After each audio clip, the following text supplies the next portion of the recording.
Magandang araw Pilipinas, narito po ang latest Weather Today forecast.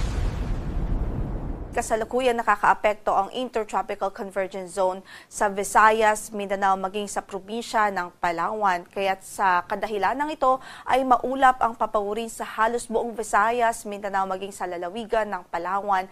At pinag-iingat natin ang ating mga kababayan sa mga posibilidad ng pagbaha dahil inaasahan natin ang mahina hanggang sa katamtaman at kung minsan ay malakas na pagbuhos ng ulan. So ating pinag-iingat ang ating mga kababayan, especially sa mga low-lying areas o mabababang lugar sa mga posibilidad ho ng pagbaha.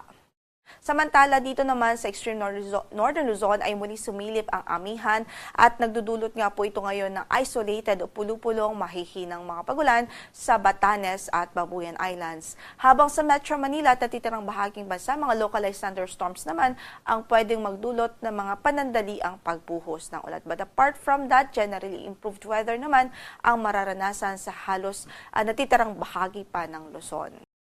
So sa forecast o pagtayangan natin ay may tsansa po ng mga pulupulong mahihinang pag-ulan o isolated light rains dito sa Batanes at Babuyan Islands dahil sa epekto ng amihan. Habang sa Metro Manila at natitirang bahagi ng Luzon o sa Metro Manila, maging dito sa Northern Luzon, natitirang bahagi ng Northern Luzon, sa Central Luzon, sa Bicol Region, Calabarzon at Mimaropa, inaasahan natin ang bahagyang maulap hanggang sa maulap na papawurin at meron pa rin hong tsansa ng mga dagliang pagbuhos ng ulan, especially sa hapon at gabi. Sa Metro Manila ay 25 to 32 degrees Celsius ang inaasahang magiging agwat ng temperatura. Sa Baguio, 16 to 24. Sa Luwag ay 23 to 32. Sa Tuguegarao ay 24 to 32 degrees Celsius. Sa Tagaytay naman ay 22 to 31 degrees Celsius. Habang sa Legazpi City ay 25 to 32 degrees Celsius.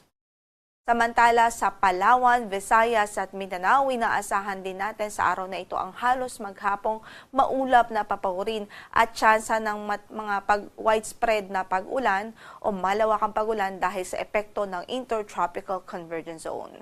So asahan natin ang mahina hanggang sa katamtaman at kumisang pagbuhos ng mga pag-ulan doon.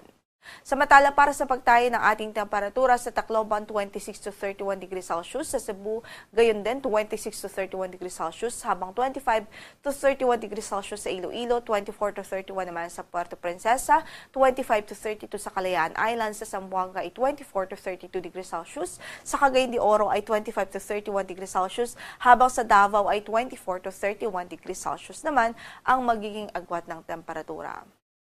Meron ho tayong gale warning ngayon sa extreme northern Luzon, so hindi mo na pinapayuhang pumalaot ang maliliit na sasakyang pandagat doon, especially po sa araw na ito dahil nga po inaasahan pa rin natin ang maalon hanggang sa napakaalong kondisyon ng karagatan doon dahil sa epekto ng amihan o bugso ng amihan o northeast monsoon.